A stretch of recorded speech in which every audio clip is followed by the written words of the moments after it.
is Whitley Strieber, and you're listening to My Alien Life.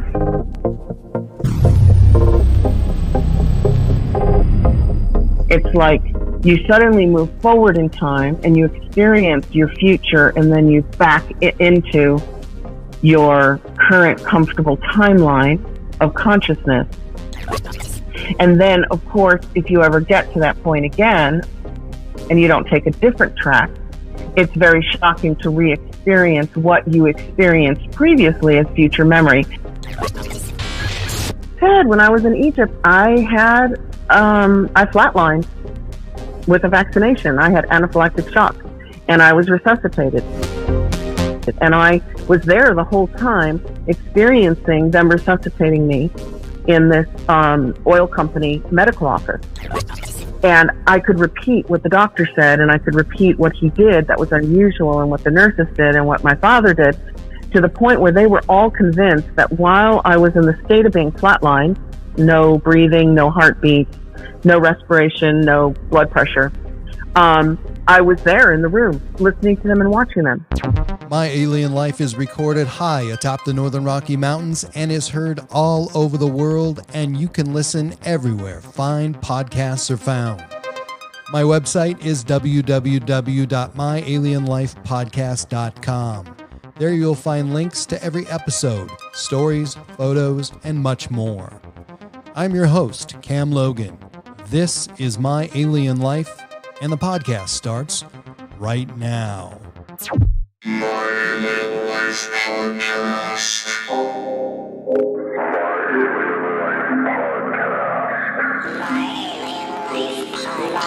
Alien Life Podcast.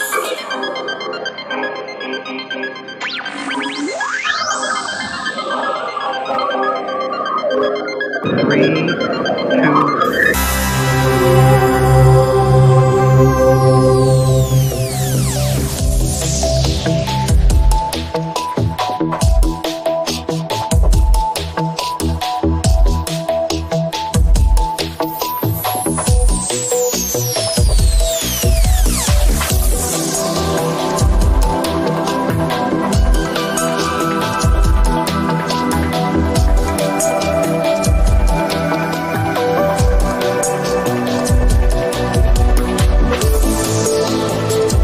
What if your memories no longer matched reality?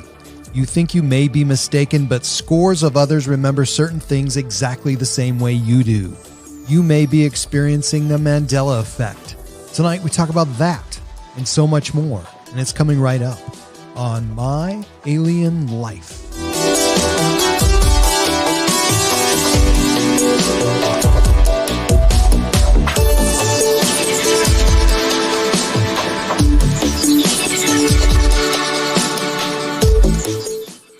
I'm just curious how you found me or heard about me. Like, I'm not kind of on the main track, as you know.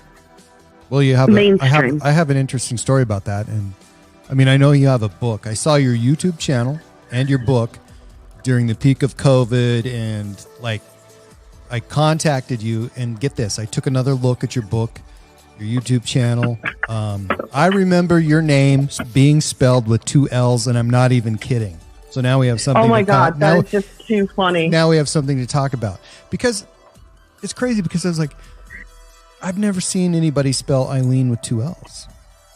And then now God, that's crazy. Most people remember me as Colts, singular, no S, just Colt Tag. Right.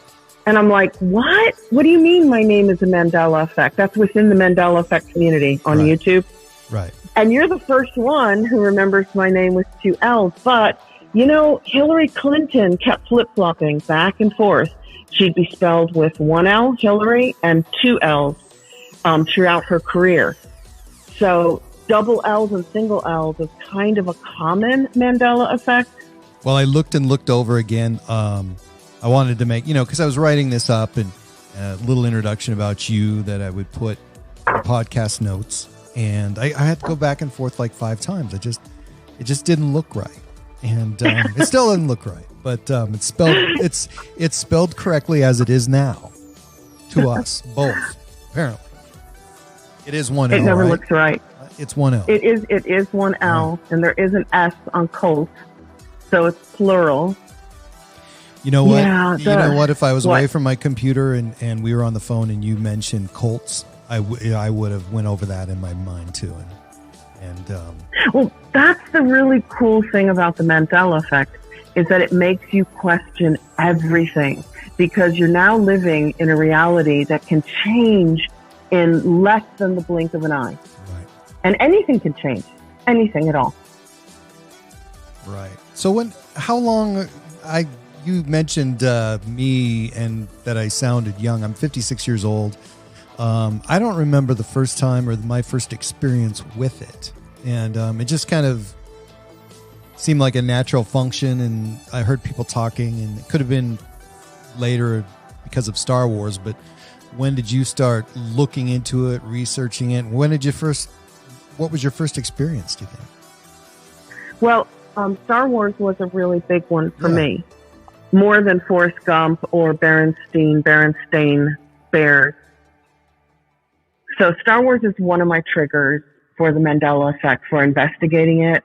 And the main one was I was in mainstream media, and I had the opportunity to go to South Africa before I started working for NPR in Chicago and interview Nelson Mandela. And that was my last year at university at Loyola in Chicago. And I was the news director for university radio, which was kind of cool and fun. And it was getting me ready for the big show. It was getting me used to it. And I got there and they're like, no, we're sorry. He's way too sick to see anybody. And I'm like, yep, sure. And they let me interview Adrian Vlok, who was the Minister of Law and Order at that time. So he was in charge of his incarceration, but he was previously the Minister of Defense. So he was a very senior, high-ranking politician. And long story short, I brought that back. I produced a series of interviews with him for Loyola University Radio. And then I took the job at NPR the next year. And then within 2 years, I would say by 1986 or 1987, I was working in the newsroom doing the morning news. Start about 5 in the morning and by noon. And behind me, off air, I'm listening to the national news feed from National Public Radio. And they let you know what's going on all over the country, all over the world, as you're preparing the local segment just for Chicago. And then they'd take a break and everybody would get 2-minute slot. And I was listening to the death of Nelson Mandela in prison weeks before his release, just 2 weeks, 3 weeks maximum before he was due to be released on humanitarian grounds. So that was my first Mandela effect. Fast forward 1995, I started doing news for a bunch of American, European, and Canadian networks in Europe. And I find myself living in London, 1995, newly married, and I see Nelson Mandela appear with the Spice Girls at a speaking event. And I'm like, what? How is that even possible? How did I blank out this, his life between 1987 and 1995? That's how it felt to me. He was off the radar during that time. Yeah, in my world, in my life. Not in everybody's world, obviously. Right. Because, he in many people's consciousness, he never died until 2013. And even that date's been disputed. It's like, did he die in 2013 or was it 2014, So I thought I had a really bad memory. It was one of those moments of this just can't be possible. It's a paradigm challenge. So I'm just going to ignore it. I'm just going to move on with my life and pretend like Nelson Mandela didn't just spring back to life. So it's pretty incredible when you think about that, because, here you had a guy that totally newsworthy, and you worked for NPR. So obviously, there are opportunities to hear about him or not. And then all of a sudden, you know, he's making news again. I mean, did you feel dizzy? Did you feel? I mean, it's a crazy feeling because I've experienced it. I can only describe it as driving down the highway at 75 miles per hour and then all of a sudden feeling like you're going backwards. It's just weird. You would enjoy this book by PMH Atwater. She is an expert on near-death, because there are the near-death experiences when you're on life support or in a coma, and then there's actual death experiences, which I was fortunate enough to experience at the age of 17, where you flatline and they bring you back. And she wrote a book called Future Memory, and those are the kinds of feelings she describes, just what you said, in her book, Future Memory. And what she's referring to is the opposite of deja vu. It's like you suddenly move forward in time and you experience your future, and then you back into your current comfortable timeline of consciousness. And then, of course, if you ever get to that point again and you don't take a different track, it's very shocking to re-experience what you experienced previously as future memory. So I guess it's kind of the opposite of deja vu, and it's just like what you just said to me. That's what that reminded me of. But yeah, it was a really uncomfortable feeling for me to see him alive in a broadcast, because I knew he was dead. And what we call those in the Mandela effect community is anchor memories. They're the kind of memories that nobody can budge in you. Like the Star Wars aficionado who has seen the movies 1,023 times, you know, those kind of people. And they've memorized the line. And when Darth Vader doesn't say, Luke, I am your father, when he doesn't say that iconic line, it really freaks them out. I've seen grown men cry in YouTube videos because it's changed to a really wimpy version of, no, I'm your father. Like, no, right. I'm your father. So that would be an anchor memory for that person, because it's something that's so ingrained in their personal life that they won't believe anybody who says it hasn't changed. And for me, that was Nelson Mandela, because I made the effort. I went out to South Africa.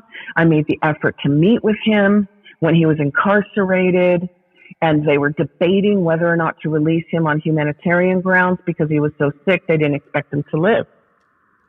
So I have this great anchor memory, and then coming back and getting into news in Chicago, and that's another anchor, and listening to the broadcast, the international broadcast about his death in around, I would say 1987 is when I you know, it could have been 86, could have been 88, but I would put it right around 1987. So for me, that is a huge anchor memory that nobody can budge in me, where you go, oh, you know, maybe I'm just not remembering it correctly. You know, my memory's fuzzy on that one. So do you distinctly remember hearing that story in detail, or was it just something in the background? What do you remember about that time when you were listening to that? Huge detail of who attended his funeral. You know, international politicians and celebrities feeling heartbroken that he died just weeks before his release on humanitarian grounds. There's a real disconnect between reality and what we are told anyway. And after listening to a lot of your podcasts, I kind of get the feeling that you're quite comfortable and familiar with the feeling that we don't know everything. We're not told everything. And one of the I don't know anything. That's why I have you here. Yeah, see, me too. And I don't know anything either, so I don't know why we're talking, because tomorrow I could change my mind. Exactly. That's a beautiful point, because, yeah. So I did change my mind. Actually, I shouldn't say I changed my mind, because I heard about the whole enigma of the Star Wars. And, you know, I looked into that, but that one, I mean, that was the first thing I really looked into, but it really didn't do anything for me, because I remembered it really as they say it is now. And I was expecting to hear something different, though. I mean, I was expecting to hear Luke, I am your father, and I didn't hear that. And which it didn't surprise me, but I thought, sometimes things just seem so incredibly weird that you just got to find out for yourself. Or just go with the flow and go, it doesn't really matter. Well, this is what's amazing. Do we have to explain what the Mandela effect is? Briefly, take 30 seconds. If you need 60, go for it. Okay. So the condensed version of the Mandela effect is that nothing is set in stone. And you can have what people call false memories about anything. It could be a car logo. It could be a famous movie line. It could be the name of a book. It could be the house down the street that you swore on Wednesday was painted yellow that's suddenly painted blue. So everything is changeable. And when you start to consciously notice these changes in the fabric of your reality, you start to question your sanity and you're like, what the heck is going on here? And it could be something famous like, is Nelson Mandela alive or dead? The answer is yes. To some, he was alive, and to others, he died in prison and back in the late 80s. Some people have a firm memory of Nelson Mandela dying in 1991. And that year is okay, I'm way past the 60 seconds, so I just lost. No, you're fine. Go. Yeah, keep going. The 1991 date was written up in a book called English Alive in South Africa that they used to teach South African students how to speak English. So that's not my anchor memory. That's another group of people here that I'm sharing this fabric of reality that we call Earth in 2021, right? And they hold completely different memories to me. So now you have to ask, well, where do memories come from? And how are they formed? And are they changeable?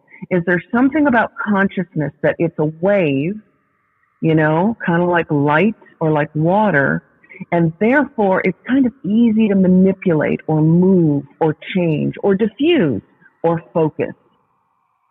So the best way I like to put it to understand the Mandela effect, which is reality changing all around you without your saying that it's okay to change. You're not sitting there making the changes, but that's another interesting trigger point for me because I got a Volkswagen and I kept looking down at my steering wheel at this huge VW logo, and it was all in one beautiful artistic design. There were no points, there were no breaks. And I'm like, it would be a lot easier to see where the V and the W meet if there was a little break right here in the middle. Then you'd see where the V is and you'd see where the big W is. And that was back in 2012 I bought that car. And by 2016, when I traded it in, it had the break. So now I'm going, did I cause that Mandela effect? Because I go online and I find out that millions of people remember the Volkswagen logo without the break. And now suddenly they are experiencing the break in their logo. And maybe they didn't necessarily think it was a good idea to put one in. So that led me to the idea that collective consciousness, if you study Carl Jung, brilliant Swiss psychiatrist or psychologist, the collective consciousness holds collective memories, and we tap into those collective memories. And if the majority of us remember it one way, that's how the reality, the fabric of reality shows it. To me, it shows it the way the collective is holding it. The majority think this is when he died. So then when you research the facts, it agrees. It's like as a group of consciousness, of individual pieces of consciousness in human consciousness. So like imagine human consciousness is the ocean, and you and I are just drops in that ocean. But we kind of like being dropped. We don't want to be the whole ocean. We just want to be the drops that we are. We are still in that whole ocean of consciousness, and we are still affected by all the other drops around us. And when they start believing something was a certain way, we look around us, and the material world is reflecting those changes. So that's kind of my take on the Mandela effect, why everything and anything can change. So let me give you an example. And I think somebody could say that this is the Mandela effect. I would say it absolutely is not, but it's a mistake in history. So The 1980, the Soviet Union and the United States are playing hockey, and the U.S. wins. And do you believe in miracles? And everybody thinks that the United States won the gold medal after beating the Soviet Union. However, no, they didn't do that. They beat the Soviet Union, which got them into the gold medal game, and they beat Finland, and 2 days later. So for most people that you would talk about, that not most people, but many people that you would have this conversation with, clearly remember the U.S. playing the Soviet Union, winning the gold medal when they actually did not. It was always Finland. The reason that people have that memory is because it was such a huge game. And there were so many amazing quotes that came out of that, especially if you watch, the movie Miracle on Ice. They're repeating that, and they're talking about beating the Soviet Union the whole time. And people really think that, the U.S. won the gold medal beating the Soviet Union. So that's sort of not the Mandela effect. And so we have those things too that are, I don't say equally as confusing, but confuse the matter even more, I think. Yeah, there's a name for that. It's called confabulation. That's an actual technical name in psychology. And it's Right. when a person or a group of people confabulate together for no reason and remember something wrong together. But what's interesting is they don't really go further and explain, well, how is that even possible? Right. Like, I agree. There is like mass misremembering on certain things, which muddies the water. There's also the fact that we never know everything. So if there's some pretty incredible animals turning up. If you follow Mandela Effect News online, especially YouTube. I mean, YouTube is really good for following Mandela Effect. And the fact of the matter is we don't know every single species that exists on Earth. So if a new one pops up that looks extremely strange and fantastical and mysterious, it doesn't necessarily mean that it's a mandanimal, that it's a brand new entry into our matrix. It might have been there, but we just didn't know about it, right? That's pretty cool to think about, though. All of a sudden, new animals popping up. I love that. Oh, yeah, there definitely are. It started with rainbows back in 2016-ish. Suddenly rainbow rivers, rainbow trees, rainbow mountains. I hope everybody listening just looks them up. Rainbow streams, rainbow beaches. And then it went into rainbow animals. And you'd see these incredible things like a beetle or a rainbow. I'm making this up. I mean, maybe if I say it, it'll be there. That's how magical our reality is. Like a rainbow spider. And you go, how is that even possible? Like my world didn't have all these rainbows a couple of years ago, Right.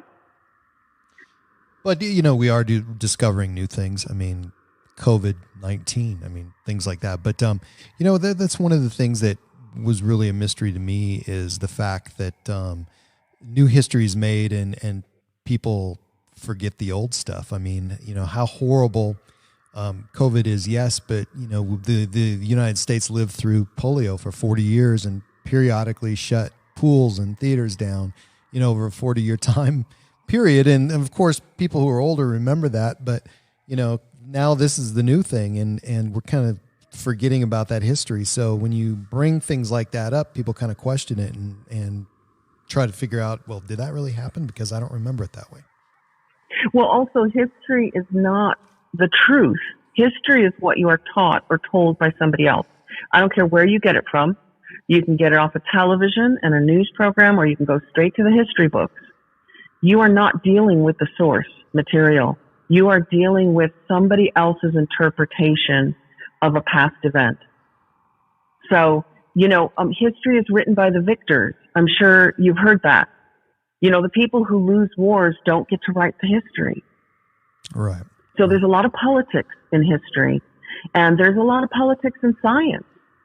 Unfortunately, science is not this noble area of we will explore all options of reality, even at the expense of our own ingrained beliefs.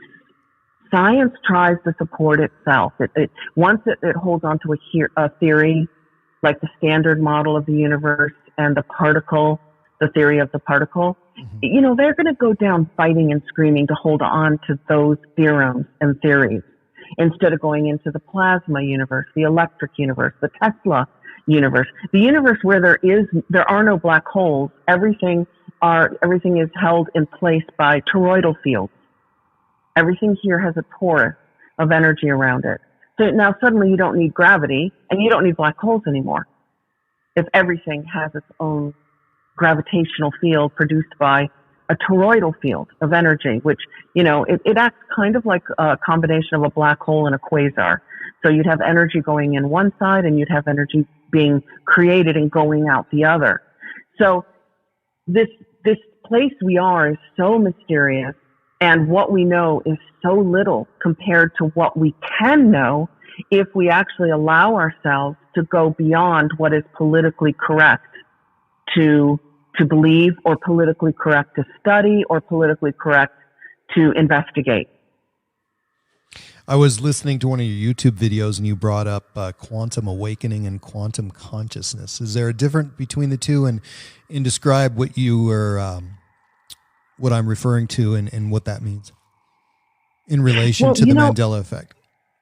Yeah, thanks for bringing that up, because that was an earlier video, and I've only had the channel for like 3 years, and it's a very small channel, and I haven't been posting a lot lately on there, and I want to get back to it.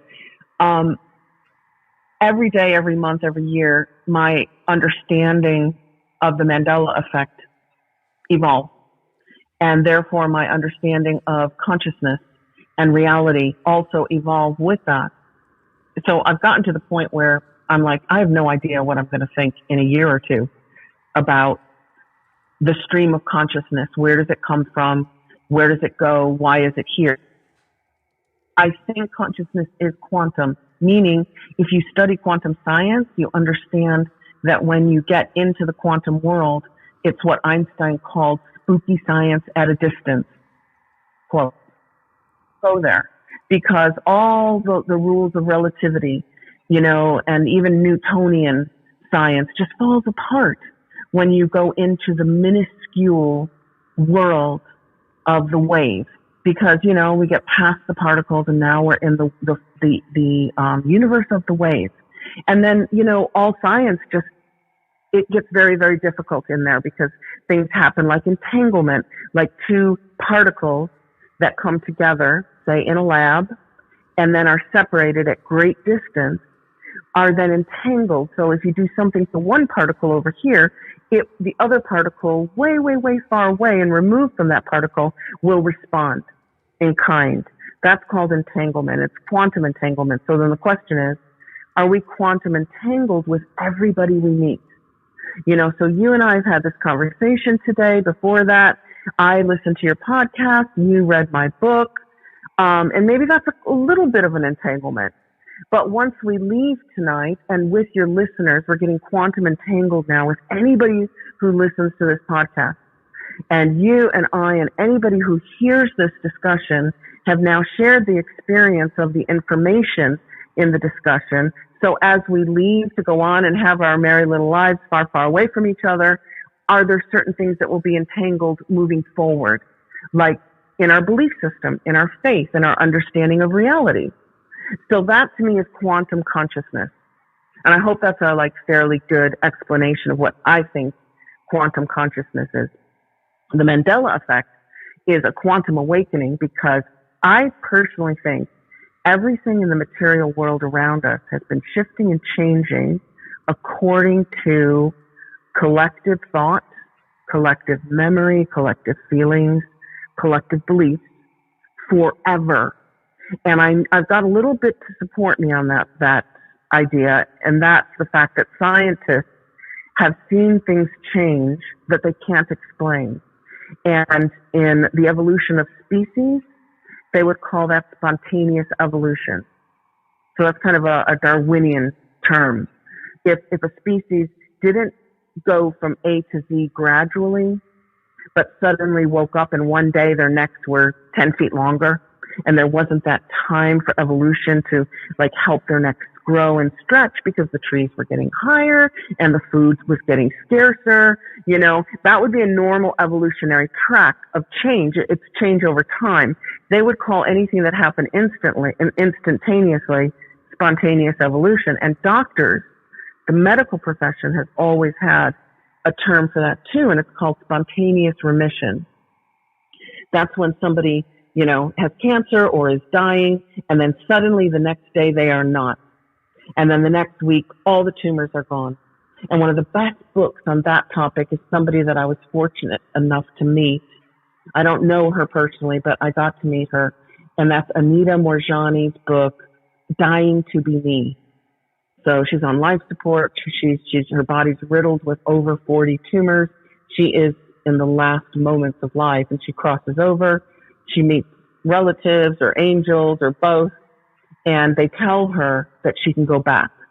And she's like, no way, my body is done. It's dead. It's diseased. I can't go back. And they're like, oh, you can fix that. And so she actually makes that choice, and she comes back into a terribly diseased and dying body. And within weeks, all the tumors are gone.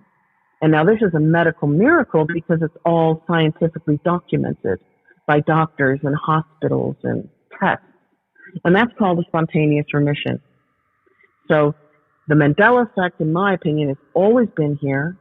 It is the material world shifting and changing according to collective consciousness.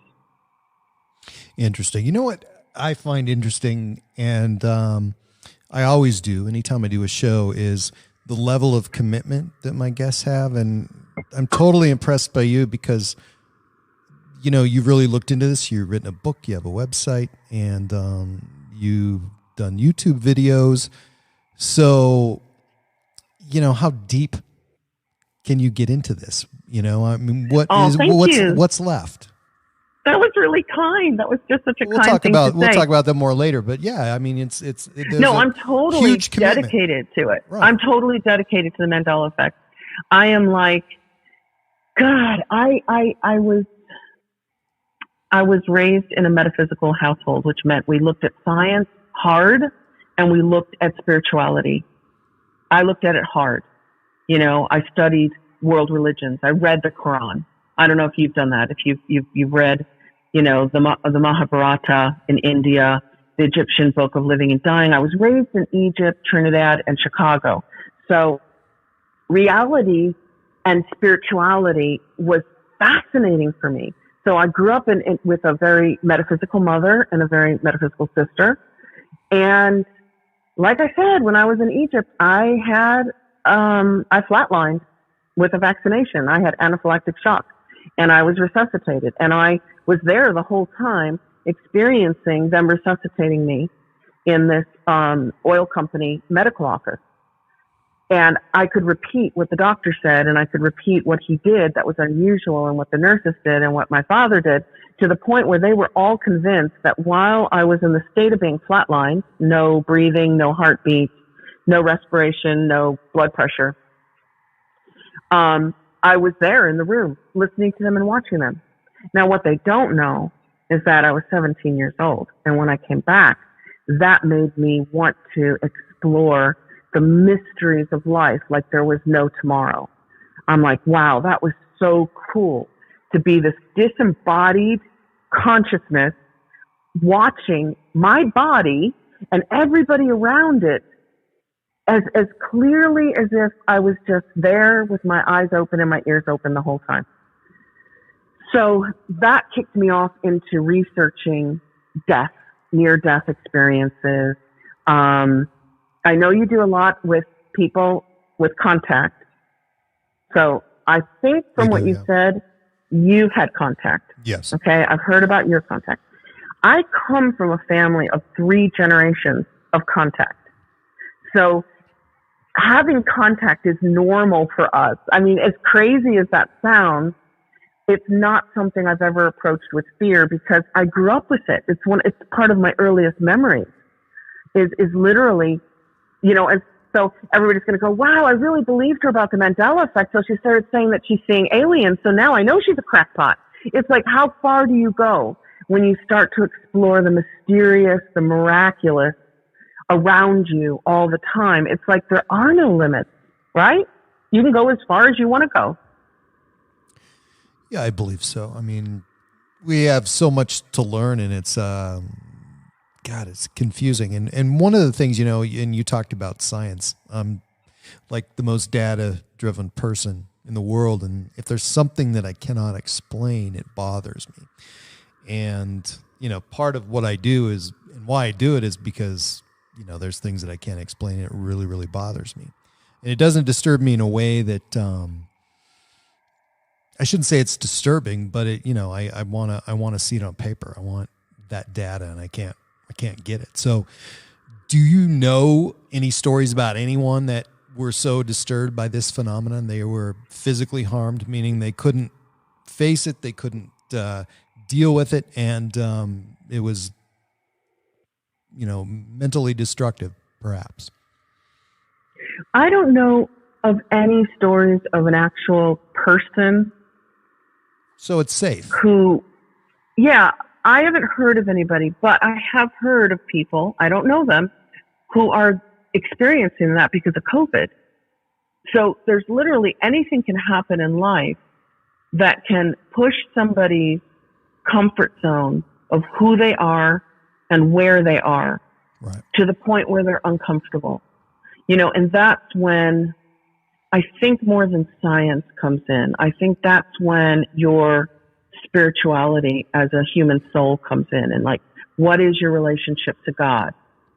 Are you good with the universe? Do you feel comfortable? Do you feel safe in the universe? And I think if you have those fundamentals on solid footing, you're comfortable with who you are, and you're comfortable with where you are and what you're doing for work and who you're living with or associating with, then I think you can take those paradigm hits and not be knocked flat by them, like COVID. Right. And lockdowns or not lockdowns. I'm fortunate I am in a non-lockdown state, and I won't go into it because it's far too political to discuss in this format, and that's not our purpose of getting together.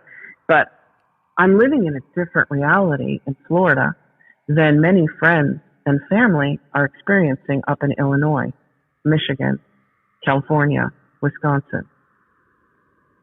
That's interesting, isn't it? Because I know what you mean. Because so here where I am at in Montana, I mean, it was at first, there was COVID, but it was a great, safe place to be, and then everybody started coming here and bringing it with them. So, we went from being very comfortable and being okay to all of a sudden, per 100,000 cases, we were like number 5 in the United States because but what's the reality? Were you? What's that? Were you? Because I said the question is, what is the reality? Well, for sure. Were you, or is that part of a painted reality? Because we did the same in Florida, and we went from 6 or 7 to like 25 or 30 in terms of number of cases, and we are flooded with Northerners.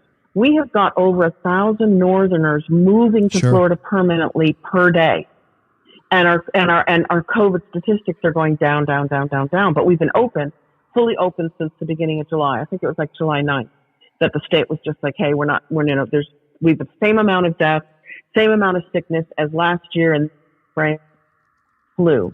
So our governor and legislators just opened the state for business, and our reality was everything got better. But you guys opened up everything in Montana for business, and in your reality, everything got worse. So the question is, what is reality? What's the real reality? Well, it got worse, but it's a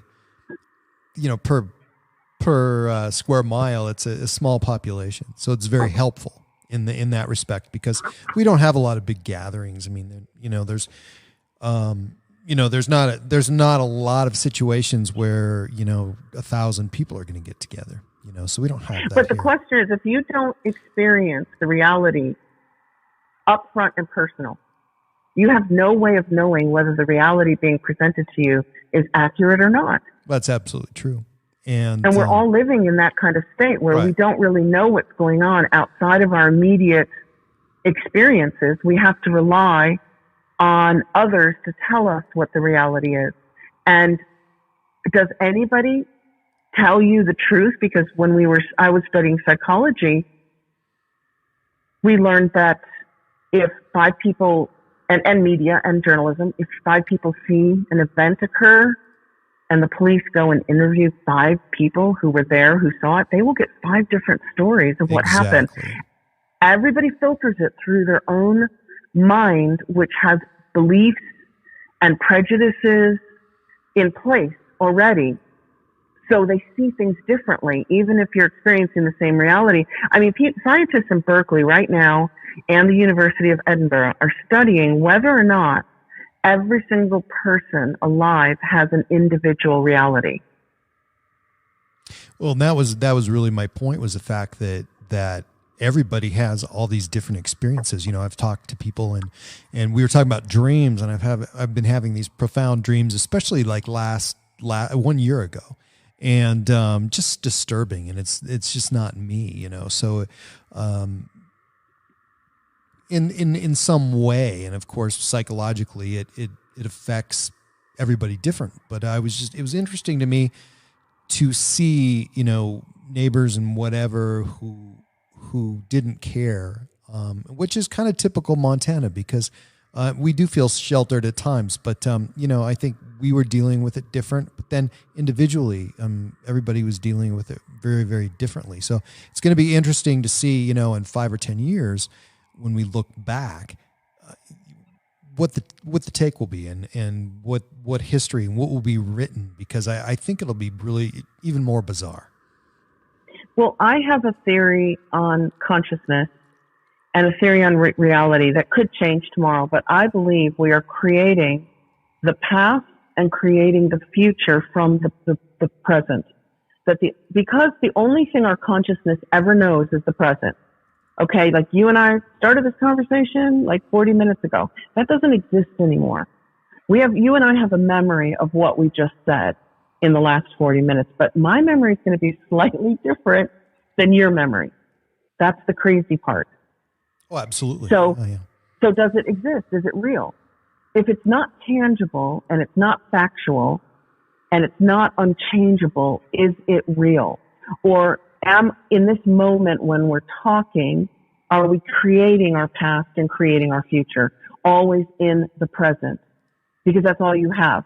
You only have the present moment. You never have the future, and you never have the past. It's never in your grasp in your mind, in your mouth, in your hands. It's always out of reach. The past is always out of reach, just like the future is. So therefore, we're only in the present. That's the only thing you can count on as being real. Does that make sense? It absolutely makes sense. So in your mind, I'm sure there's a lot of examples that stick out in your mind, and things that have blown your mind, and things that pop up that are new. And again, we talked about Star Wars. So you could look at this in many different ways and ask, is there a glitch in the universe? Is there a change in realities? Are we suddenly thrust into a different timeline? Are we thrown into an alternate universe? Do we have leaking timelines? Do timelines come together? I threw a few of those at you. Take whatever you want and go, because to me, it's, you know, I'd like to hear your take on that. You seem to have a good, round, open viewpoint of the Mandela effect. Like, it takes many people many years to get to the point of what you just asked, because the first thing is, oh my God, CERN is causing this. D-wave, quantum computing is causing this. Right. And then for other people, it's the devil. It's Satan who's causing this. So, you know, the first scary thing to do, like, you know, what humans did when a volcano went off thousands of years ago, was sacrifice animals to it, because they thought there was a god in the volcano spitting fire rocks at them because they did something wrong. The volcano was mad. Therefore, there's something in the volcano being mad at them. See what I mean? There's this initial human fearful reaction to something. But when you formulate a question like that, you've moved beyond the fear. Now you're no longer in the realm of, is CERN destroying the world, the fabric of Earth, and creating a black hole here? So, or D-wave, quantum computing, are they opening portals? where aliens can come through, because now people are starting to say demons are aliens and aliens are demons. I don't know if you've caught that, but it's like a weird thing. We have all of those. You bet. Yeah. So I'm like, oh, no. We can't go backwards and go into the Stone Ages again where we think there's somebody living in the volcano throwing hot rocks at us, right? Once you get past the fear, you then can logically, because now you're in your left brain instead of your right brain, because the right brain is very emotional, very, very emotional. And you need both, It's not like one side's good and the other side's bad. It's good to be able to access both sides of your brain. And now you're in the logical side because you're not afraid, and you're thinking, well, why do things change? Am I jumping into another timeline? A lot of people think that every time they see a change, and they call it the Mandela effect, because a bunch of other people see the change too. But when you look at it historically, it says it was never changed. It's always been that way. So they think, well, I jumped off of the timeline or dimension I was in, and I went into another dimension of Earth. So as a scientist, use your left brain, because this is what Einstein did. Most people don't know this. Einstein only did thought experiments, like what we're doing on this podcast. And his wife was a brilliant mathematician, and she would put his thought experiments, which were brilliant, into mathematical equations that supported them. So what's important is actually the thought experiment, not proving it on paper, right? So put yourself into a timeline and now analyze it. How much energy would it take for you to move not only your consciousness, but your entire physical body from this dimension of Earth into a nearby dimension of Earth that was really the same, but just slightly different? Okay? And why me? Why you? Why would that happen? Why would that happen? And how much energy would that take to move a physical? Huge. I mean, unimaginable. Think of the energy. Yeah, unimaginable. Well, how much energy does CERN use just to smash a couple of atoms together? It's almost on the unimaginable scale already, just with a couple of atoms. Imagine now taking an entire human being and transporting them into a new dimension intact. So they're still alive and they haven't broken up or lost part of themselves in the move. So this is called Occam's razor, which I'm sure you're familiar with because you sound very scientifically minded. I just posted a post about Occam's razor yesterday, so you'll have to look at that. Oh, God, see? Now, people would say coincidence, but I'll call that a synchronicity. Right. So Occam razors, basically, it's a very fancy term for the simple solution is always the best solution. So if it's too hard to move a physical body from one dimension into another dimension safely and intact, then you have to start thinking of, was it only the consciousness that moved? Is it possible that whatever it is that's inhabiting this body of organic matter, some people call it a meat suit, which sounds kind of gross. I don't really like that term, but it is kind of like fitting. It's like a very fitting term. It is fitting for some more than others too. So. Yeah, exactly. The meat part just sounds bad because we eat meat, maybe. Right. I don't know. Okay, so what if it's just the consciousness that moves from dimension to dimension to dimension? And if there are an infinite number of parallel worlds, an infinite number of dimensions.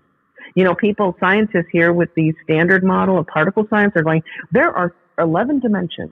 We can count up to 11 dimensions. They forget to say on paper with mathematical equations. Tesla said that he went through 24 dimensions to bring back his information that became his patents, his technologies.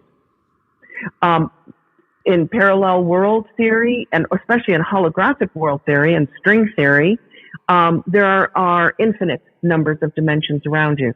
So now you got to figure like you're a radio, and you put a radio in your kitchen.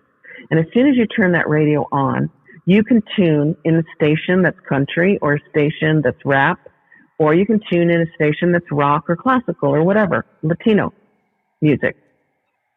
But does your radio have to go to the Latino world to hear the music? And does it have to jump into the country dimension to bring the country music to your kitchen? No.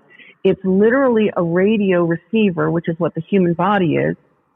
And the radio receiver is tuning into different channels or stations, which is what your consciousness is.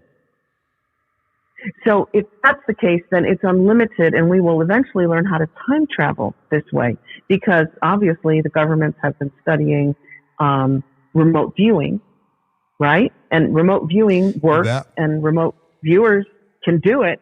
So now the question is, well, if you can remote view anywhere on Earth in this time, why can't you remote view anywhere in the universe and any time, forward or backwards? And that would be very much like being the radio receiver is your body, but your consciousness is the mechanism that can tune in any channel from anywhere, anytime. Now, if you start doing all this like tomorrow, I think it could drive people crazy and make them feel insane because they would lose their grip on their reality, because our reality is so undeveloped. You know, what we learn in school about science and atoms and waves is so basic. It's not even, it's just not keeping up with what's happening with people following the Mandela effect. They're so far beyond regular standard science that this is where the new information comes from. If you look at how science develops, the scientists who are mainstream and supported by the governments and the institutions hold on to their theories very passionately.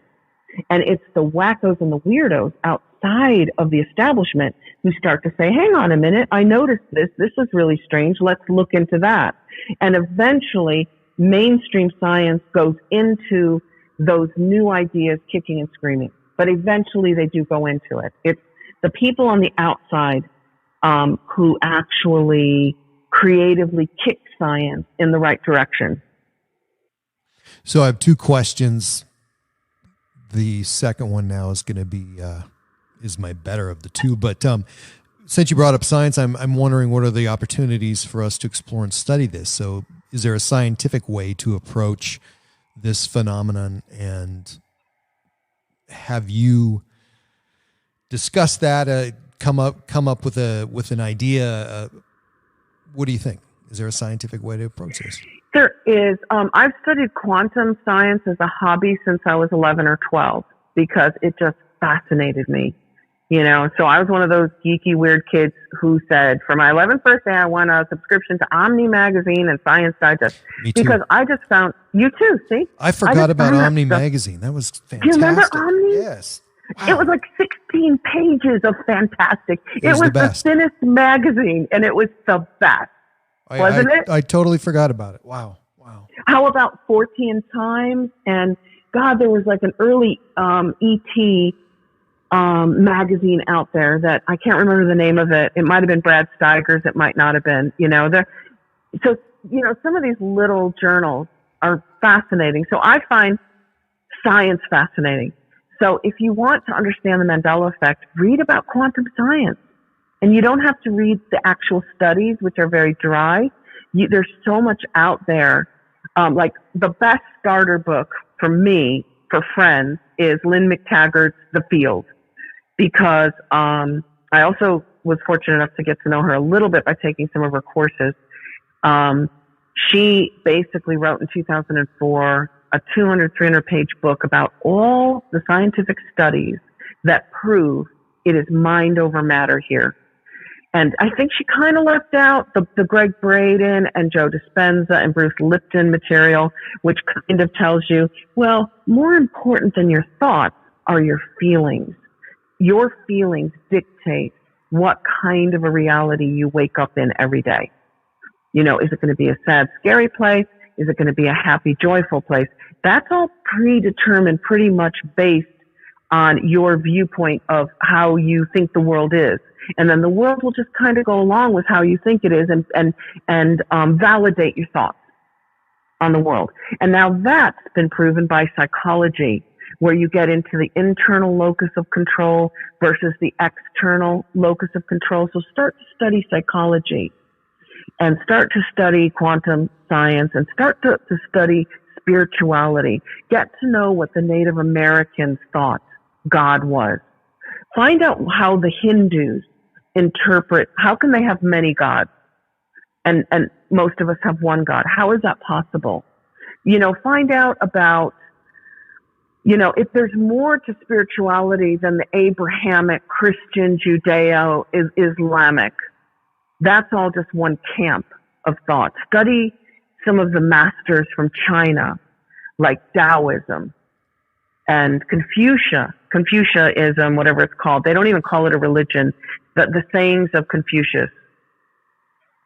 And then if you do that and look at the Mandela effect, you're going to feel really comfortable because you already know that this world is not what they tell you it is.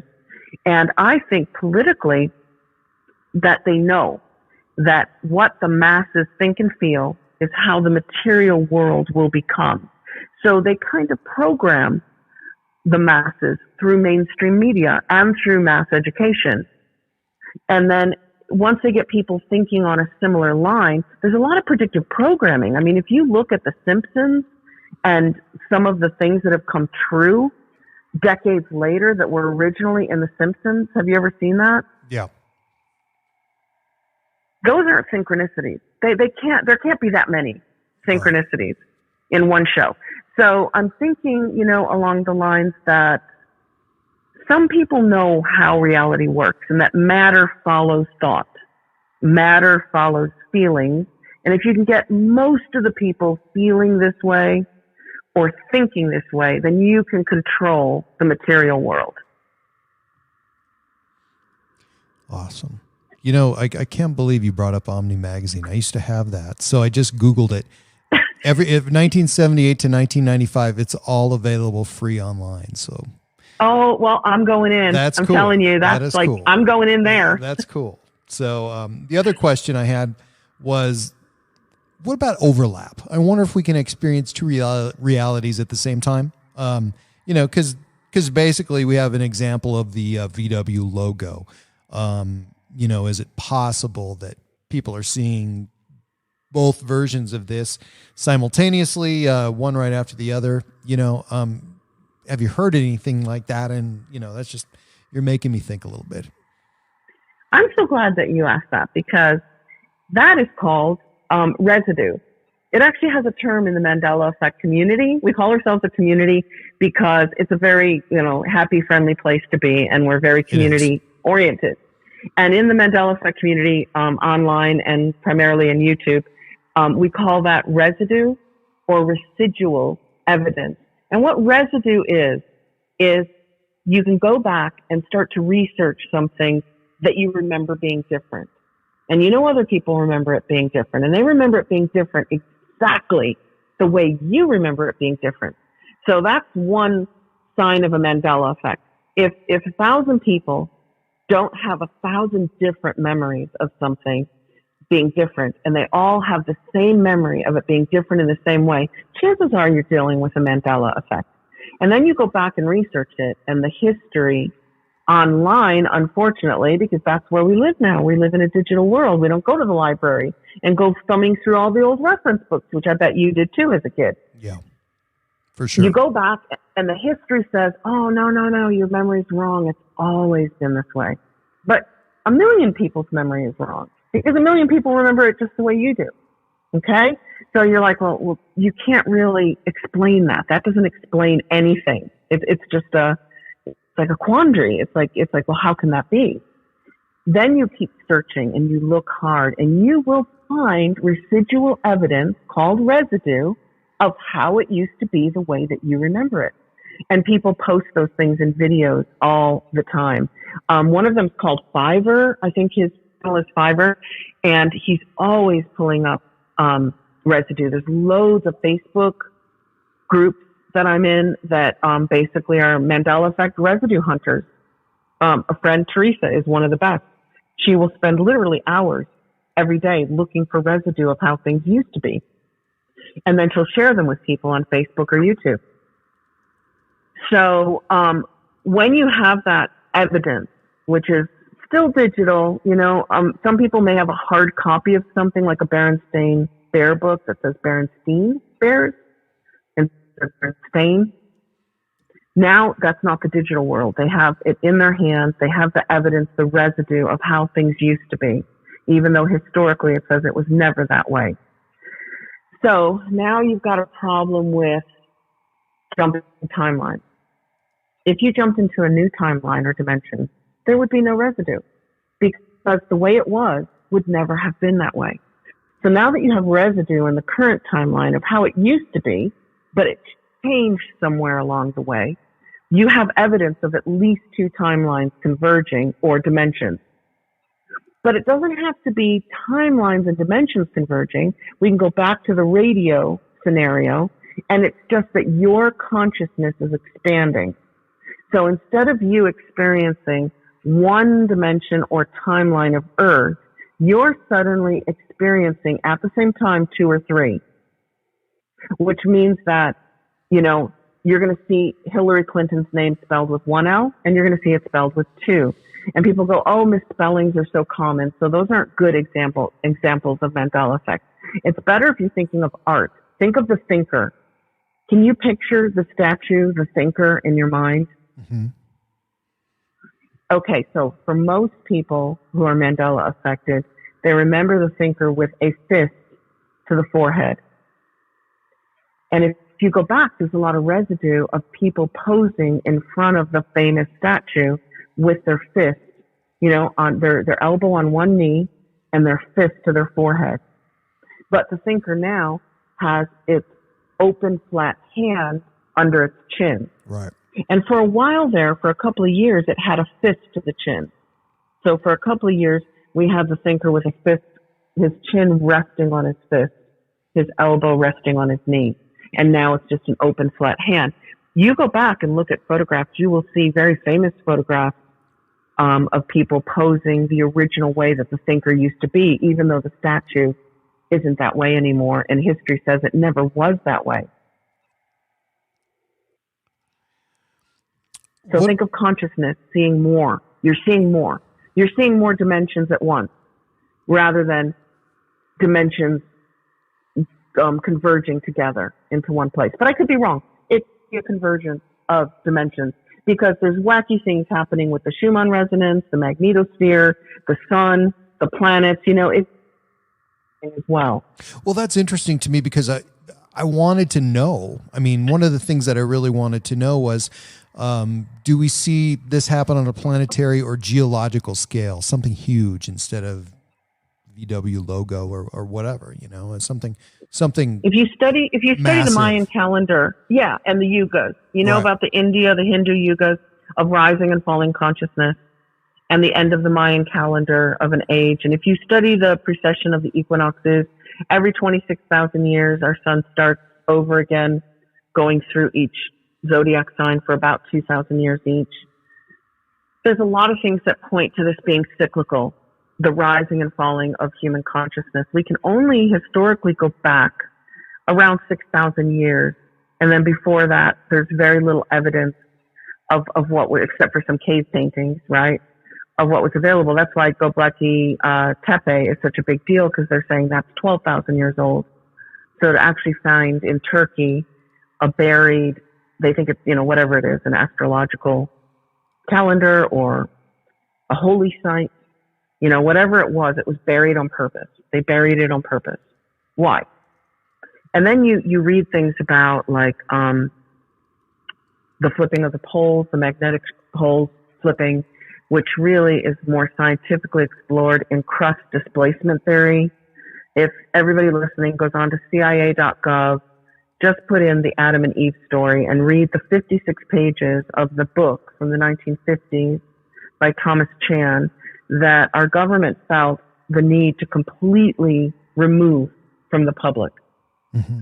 And then in 2013, they released 56 pages of the 44 pages of that book, because that book is about scientists since the 1700s, mostly geologists and geophysicists, showing how the Earth, every 6 to 12,000 years, gets its magnetic North Pole polarity completely brought down towards the equator. And when it gets close to the equator, it disturbs the electromagnetic field of the Earth. So the crust comes loose, spins around like a top, and then a new North Pole magnetically eventually settles somewhere. And they could support this theory of crust displacement every 6 to 12,000 years with evidence showing because of magnetite. Magnetite is one of those minerals that shows you where magnetic north was based on the layer that you find it in. You can kind of know what year that sediment was laid down, right? 1 million years ago, 500,000 years ago, 5,000 years ago. They can kind of tell where the sedimentary layers are. Then they can test the magnetite and find out where was magnetic north. And Hawaii has been the magnetic North Pole. Antarctica has been the magnetic North Pole. The east coast of America, the United States, has been magnetic north in the past. So the theory there is that every 6 to 12,000 years, the human population or the species of animal that is at the highest level of consciousness on the earth at that time gets a reset. You get a completely new reset, and it gets to start over. Now, why would that be a good thing? Because look at what's happening. Look at what human beings are doing. And I'm not just talking about yeah. And like driving cars. I had used the term many times that to me this feels like a reset right now, but it does. It does. It could take a little longer than it feels like we're getting closer to a reset. Like right. And people are like right now, and I'm like, well, maybe right now means in 100 years. Exactly. Maybe right now means within 500 years. When you're talking about time, like how old is the earth and when was the last reset? Oh, well, let's figure the last reset was when all the civilizations on earth wrote about the flood. All civilizations have a flood story. Those stories all go back to approximately 6,000 years ago. Oh, okay. So maybe we're due another reset now, but there's no way to know whether next year or 20 years or the next 200 or the next 2,000 years. And maybe, for some civilizations in the future or in the past that we don't even know about, I mean, they were just here for a glint in time. I mean, we really are here for just a flash. If your soul is immortal, and because I got to watch them resuscitate a lifeless body when I was 17. Yeah, you have whatever experience. that consciousness was alive. It was definitely Right. alive, and it was aware because it was conscious, but it didn't have a body. So if your soul is immortal, as many, many religions and faiths and mysticisms and metaphysicians kind of think that maybe the soul is immortal, then this experience might have no more significance than the dream that you had last night. Right. But is that enough to say, well, my dreams are insignificant? No, your dreams are very significant to mental health. That's been proven. So just because it's short doesn't mean that it's not significant when you look at it as part of the whole. Like when you look at all of your lives put together, maybe some will stand out as more significant to you than others, but somebody else reviewing your life might go, oh, no, those weren't the significant ones. These were the significant ones, and let me tell you why. They might find them significant for completely different reasons. And it could be a huge part of the journey, or just a small part of the journey. And each step along the way, we pick up, vast amounts of knowledge, and hopefully we take it with us and use it wisely next time.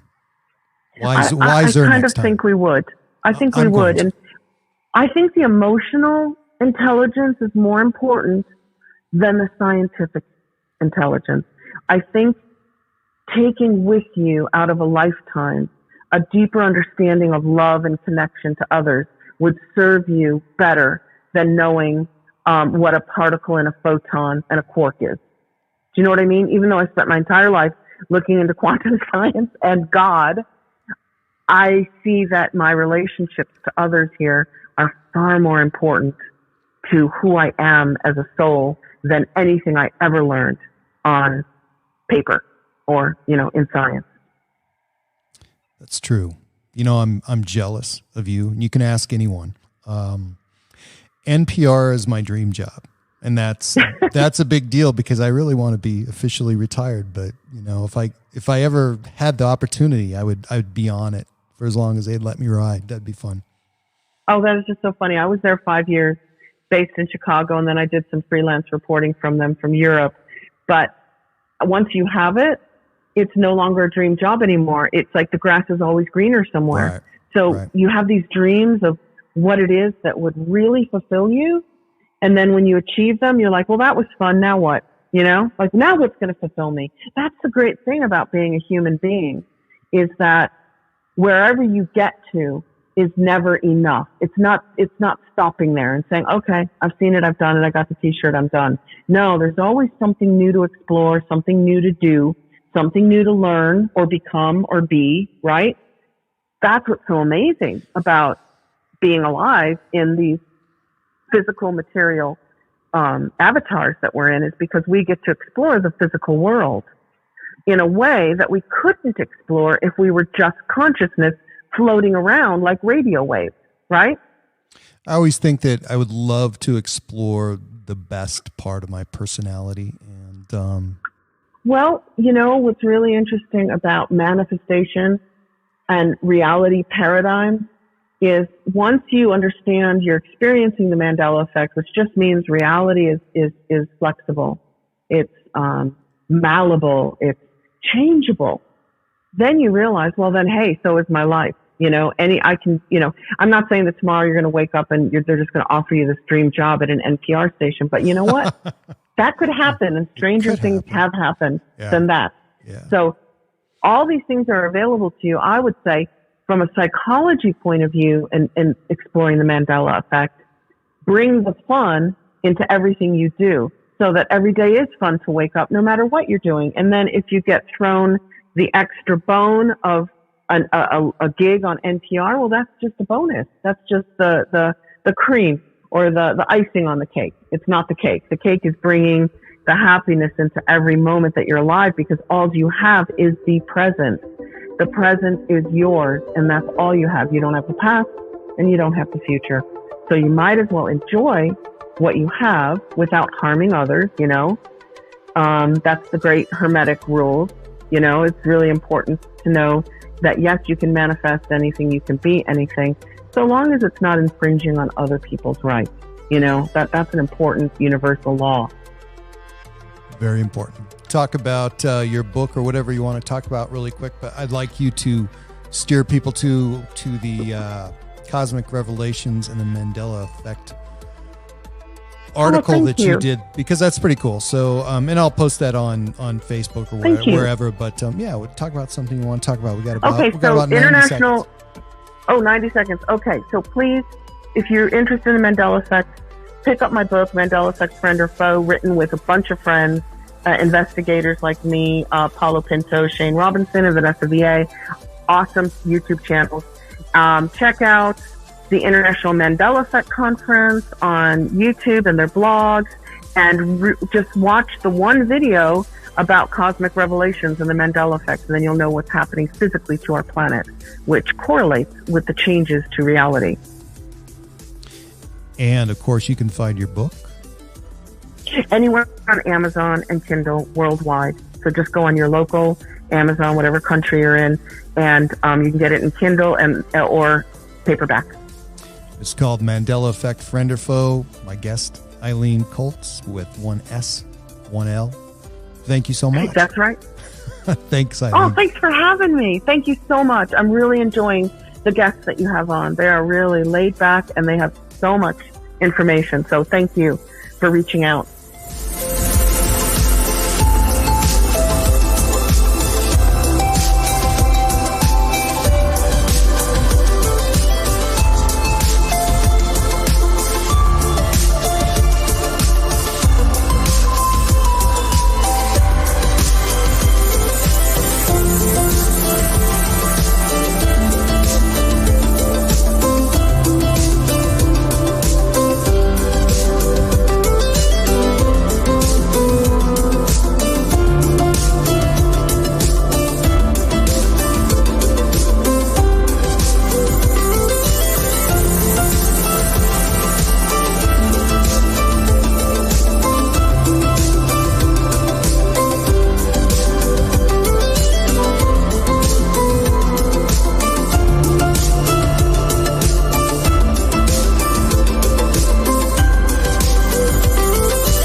You can find my website at www.myalienlifepodcast.com, and please subscribe to my latest downloads at iTunes, Spotify, Stitcher, and at podbean.com. And please follow me and like me on Facebook and Twitter.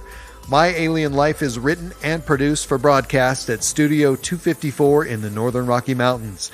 The music you are hearing is produced and created by Elion. You can find all Elion's work online at Heart Dance Records.